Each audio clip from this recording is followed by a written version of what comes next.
In case one of your leaders makes a decision, and I hope that they do, you probably want to know, how did they come to that conclusion? And sometimes you don't have to ask because it is blindingly obvious how they did so. However, a rising number of people are emailing me and saying, we have an issue here. People are going fact-free. It means they make a decision, and afterwards we don't know how they got to the conclusion, and people simply lose trust in the organization due to the behavior of their leaders. And we need to talk about that. It means we're going to look at the problem and then look at how to do it better in the future. So first, we all know that decisions have to be made, and it is challenging enough, as we know, that less and less leaders are willing to make a decision, which is sad enough, because when you're a leader and you don't make decisions, you don't deserve to be a leader. It's your job to do that. Transparency is one of the most important aspects. Sometimes you make a decision and people immediately know why you did that, either because you decided in that way in the past, or it's common practice in the industry, it's an industry standard, there's a scientific evidence to it. However, if the transparency is not given, you should explain it, especially to new employees. And if you suddenly decide in a way that no one understands, it is your job to make people understand. However, unfortunately, in countless cases, and I was rather shocked to see the emails I received, but I know it from my experience, although I had two employers in my life, and they were both, well, not everyone there was great, but the employers in general were good. So the second one already, I was self-employed. So the first one, I had one boss that was amazing, the other boss, not so much, let's just put it that way. And as soon as people make a decision and people then ask, how did you get to this conclusion? Why do we decide that way? Why do we enter this market against everyone's expectation? And why don't we invest in this product? Although every single trial we run shows that the customers in the market want that product. And the answers then are quite shocking. And I just give you a selection of them, and I only take the polite ones because the plain rude ones are unacceptable anyway. So people say, well, that's not your market area. It's not your expertise. You have to trust me. It's not the area you work in. It's a different part of the country. So don't be bothered. Also, frequently people say something like, this is a higher level in the organization. It's none of your business. This is on a higher level where you're not qualified to talk to others. Wow, congratulations for that one. And that seems to be sort of the carte blanche, or where people simply think it's blanket advice to say that as a leader and get away with it. And here's the hint, it's not. People simply say, sorry, that's confidential, and then walk away. And I think what some people assume is that as soon as you simply say it's confidential, people accept that and walk off and they don't care. However, they don't. As soon as there's an information gap, any gap of information you leave will be filled by people by themselves. There is strong scientific evidence to it. UC Berkeley, the University of California, Berkeley, did research on that, and the result was the so-called overthinking effect. And the overthinking effect tends to be negative. People don't come to positive conclusions when you leave them without the necessary information. And I'll just give you an example. Let's just assume that in 2 days' time, when you listen to this, in 2 days, you receive an email by the highest boss, the CEO of your company, simply an email, and this email comes in at Friday, that's 5:30 p.m. You just read it before you leave the office or before you shut down your notebook at home when you work from home.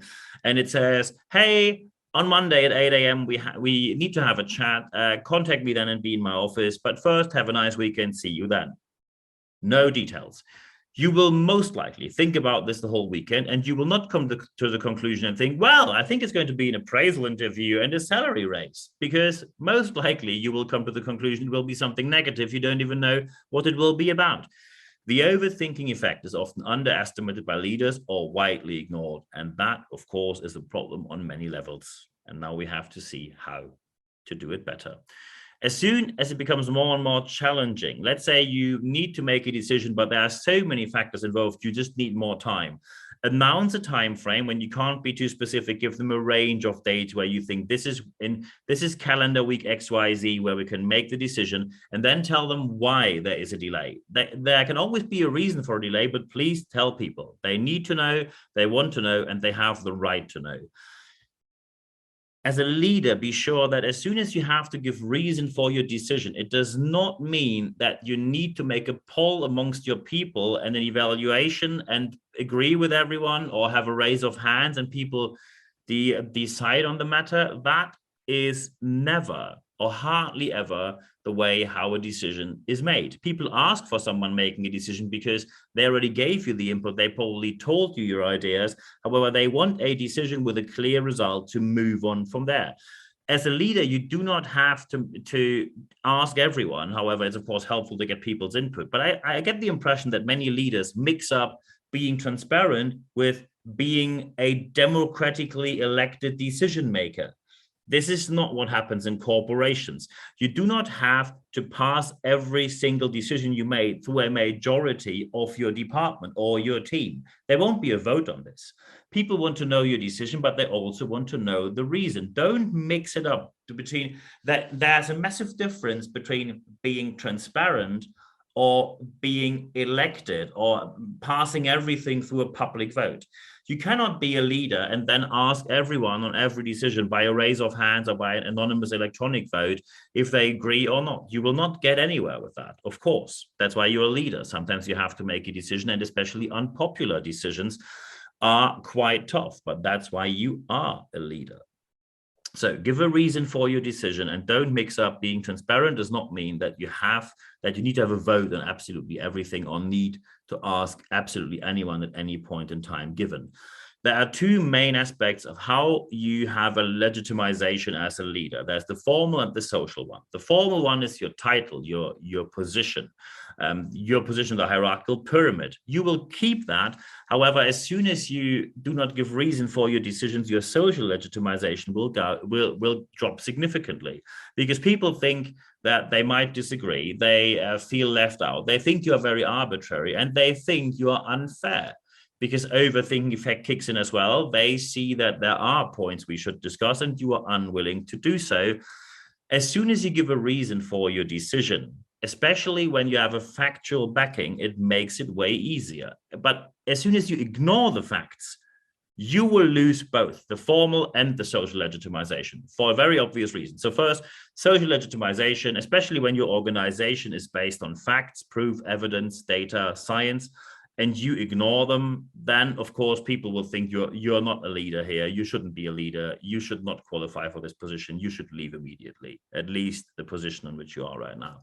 However, you will also lose your formal legitimization, because as soon as you say, I go fact-free and I make a decision based on it, you give a legitimization to anyone in the company doing exactly the same. So when someone says, I think 20 degrees is too warm for me to appear at work because I have 18 degrees in my living room, and then you say, well, there's no scientific backing for that claim, and then they say, well, I don't care, I decided I will do that, you will not accept these people for a good reason. And by the way, if you have people, no matter where they're connected with you, and they say, oh, there's no climate change, it's just summer at the moment, maybe look at the scientific data available about global warming and then reconsider your position. It saves you from being a public embarrassment and a burden to society. So as soon as you go fact-free and you do not give any reason for your decision, or you give a decision and the decision is not based on facts, but based on feelings, emotions, things you can neither quantify nor qualify nor make tangible for anyone you talk to, then you will lose your formal and your social legitimization. And that will lead to the fact that no one will follow you in the future, especially when your business model is based on science and you go fact-free with your decision-making. People will lose any kind of, not only will you lose the formal and social legitimization, people will lose trust and respect in you for a very good reason. When you are a company that is based on facts, proof, evidence, and science, and you come up with a claim and say, I don't get the vaccine because I think there's a microchip in there and Bill Gates wants to control me, then of course people think you are, I put it in polite words, certifiably insane and completely incompetent. So when you say something that is the opposite of what your business does, of course, no one will follow you in the future. So you see, not only do you have to give reason, but also you still have the option to make a decision without needing to make a poll about it or getting some sort of democratic legitimization for what you decided on. That's why you are a leader. However, giving reason based on facts, evidence, preferably science, simply makes you more credible, and your profile, especially on a level of formal and social legitimization, will rise and not fall like it does at the moment with many others. And just to let you know, if someone loses trust in you, a loss of trust, in many cases, nearly all of them, is irreversible, which means once they lost trust, even when they get to the point where they say, I can make it bearable, they don't trust you. They are probably happy about the job because either it pays well or it's close to where they live or they like their colleagues. They don't like to work for you. They just make it bearable to work for you. And that is not the culture you want to have in your organization. Of course, there's more on this. I published on it. When you go on expert.nb-networks.com, just put your email address in there. And every Wednesday between midnight and 6 a.m., you receive an email where you get all the access, of course, free of charge, only via that channel, expert.nb-networks.com. And then you get everything that is published in that week.